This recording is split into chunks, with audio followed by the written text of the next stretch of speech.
Heute gebe ich dir 5 Tipps für dein neues Leben. Gute Gedanken, die ich über Jahre gesammelt habe. Von erfolgreichen Unternehmern, von spirituellen Leadern, Philosophen, Life-Coaches aus Amerika, Glücksautoren, Psychotanten und langfristigen medizinischen Studien. Das ist nur der Anfang. Ich habe Hunderte davon. Und wenn euch das hier gefällt, gibt es noch mehr. Also, lass uns gleich loslegen.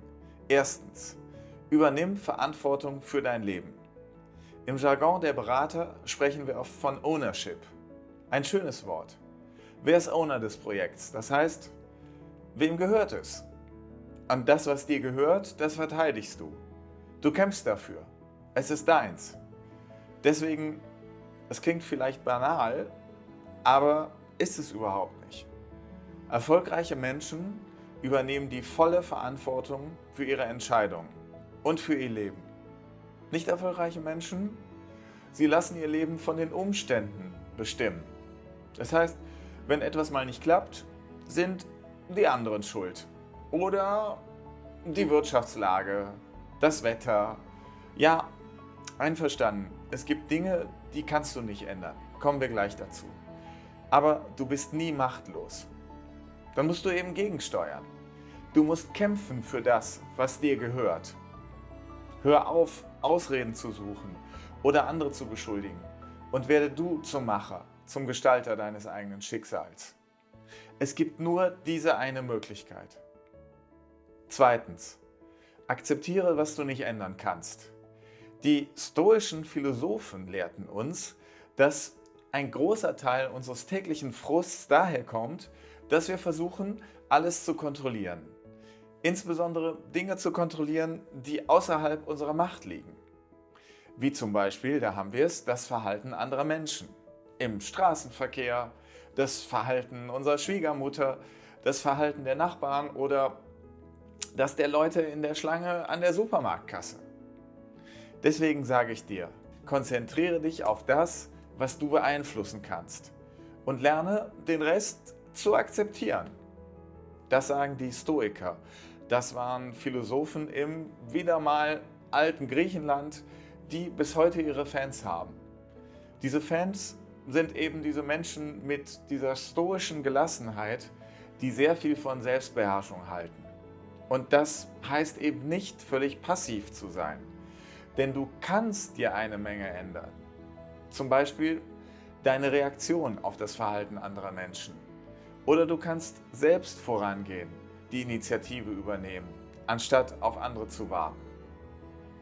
Aber ich habe manchmal das Gefühl, manche Leute beschweren sich eben gerne. Und dazu brauchen sie Dinge, die nicht gut laufen. Dazu brauchen sie Menschen, die sich völlig falsch verhalten in ihren Augen, um dann ihren Zeigefinger zu heben und diese anderen zu kritisieren. Und wenn sich gerade keiner falsch verhält, dann erfinden diese negativen Leute eben etwas. Hauptsache, sie können sich beschweren und über andere erheben. So jemand willst du nicht sein, oder? Du willst lieber gelassen bleiben und dich auf die Dinge konzentrieren, die du ändern kannst. Drittens, lebe im Hier und Jetzt. Geht jetzt dein Banal-Alarm an? Verstehe ich, denn das klingt ja irgendwie voll nach Kalendersprüchen und das klingt nach Wandtattoo. Und sowas will halt keiner, den man ernst nehmen kann. Aber halt, manchmal sind die einfachsten Dinge die man am ehesten übersieht. Denn die Menschen glauben nicht an Dinge, an Regeln, die einfach sind. Ich sage euch, es ist der Schlüssel zu einem glücklichen und erfolgreichen Leben. Und Leben im Moment hat wenig damit zu tun, gedankenlos und planlos zu sein. Ich bin ja Unternehmensberater und da würde ich diesen Spruch, lebe im Hier und Jetzt, viel besser übersetzen mit arbeite effizient. Also, der Aufwand muss zum Ergebnis passen. Wenn ich die ganze Zeit nur an meine Fehler von gestern denke oder an die Sorgen von morgen, dann dann verschwende ich den lieben langen Tag und nutze meine Zeit nicht effizient. Ich muss mich immer fragen, das, was ich gerade tue und auch womit ich mein Gehirn beschäftige, was bringt mir das? Wollen wir immer Dinge aus der Vergangenheit im Hirn herumwälzen? Warum ist das passiert? Hätte ich doch mal das getan. Warum habe ich nicht das gesagt zu dieser Person in diesem Moment? Ja, das kannst du von mir aus einmal analysieren. Du willst ja auch daraus lernen. Aber dann schau nach vorne. Was kannst du jetzt tun? Genauso gilt für die Zukunft. Ja, Pläne machen ist okay, ist gut. Genauso wie die Analyse der Vergangenheit. Aber wer nur Pläne macht, nur Ziele für die Zukunft macht, nur Luftschlösser baut und wie gesagt, das ist wichtig und schön, aber wer dann heute nichts tut, um sich ein Stück zumindest auf diese Ziele zuzubewegen, der hat nichts gekonnt.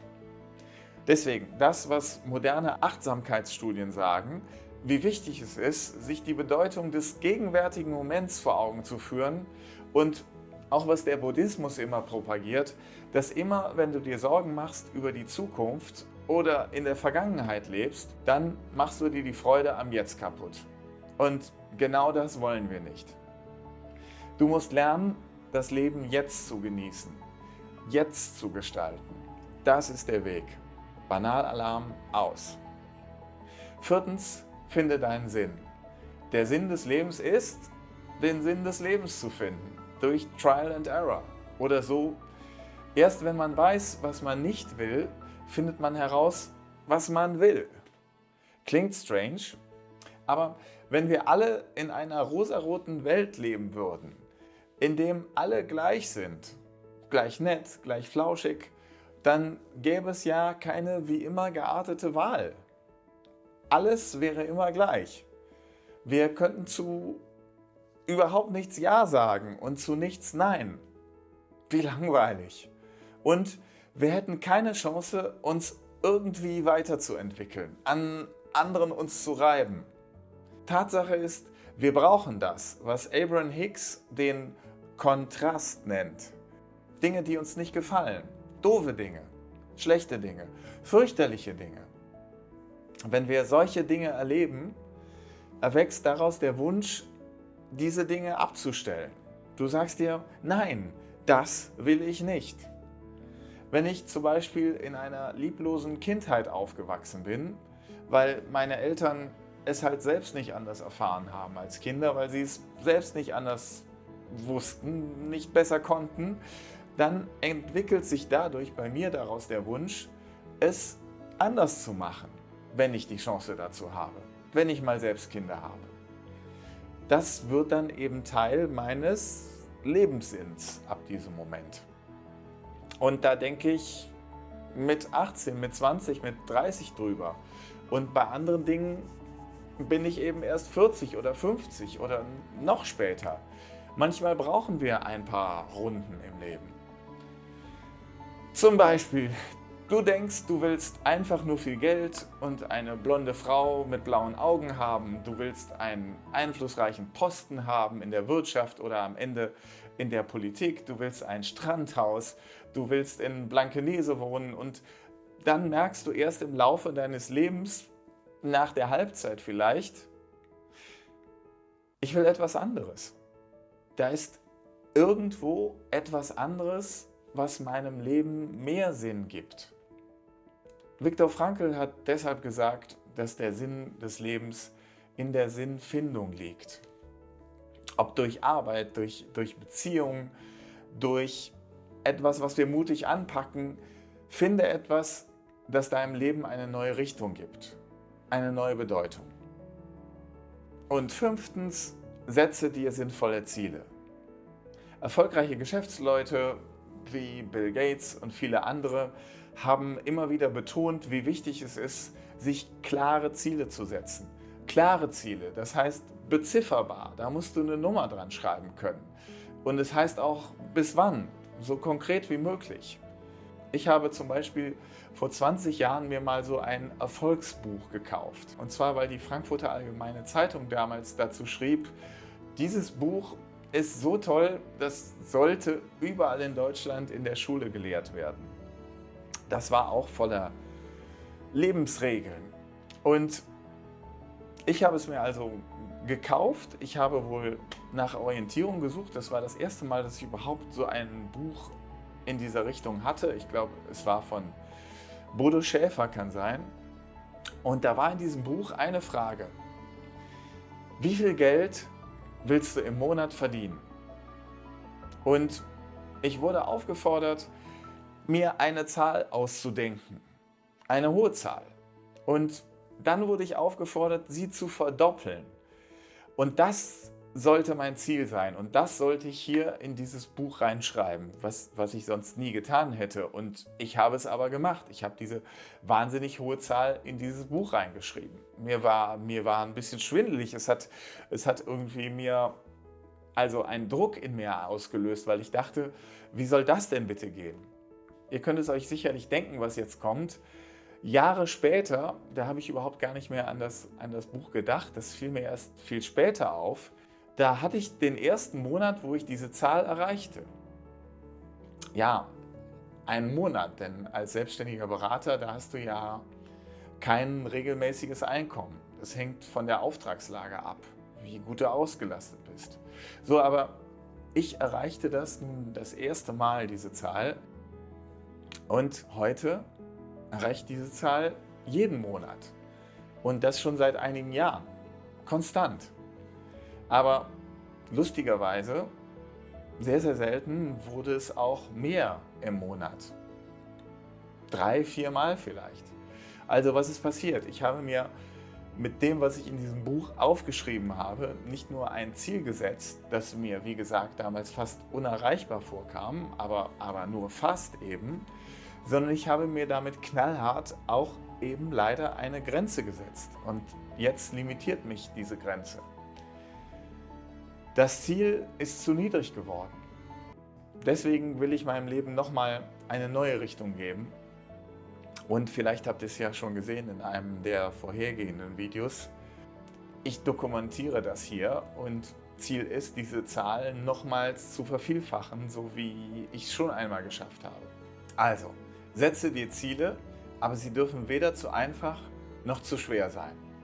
Eine kleine Herausforderung brauchst du. Wenn du trainierst, dann stellst du dir das Gewicht ja auch nicht so ein, dass du es mit einem Finger heben kannst. Auch wenn ich immer wieder Leute sehe, die da ihre Zeit absitzen und mir die Maschinen wegnehmen. Die Leute packen sich nichts drauf, aber Hauptsache, sie können erzählen, dass sie ja trainiert haben und schau, man kann trotzdem nicht sehen.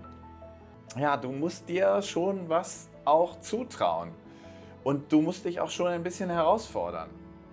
Aber halt auch nicht so viel, dass du dir gleich einen Krampf hebst, um in dem Beispiel zu bleiben, dass du den Muskel verletzt oder dass du das Gewicht keinen Millimeter hoch bekommst und dann total frustriert bist. So, für heute war's das. Hat dir das gefallen?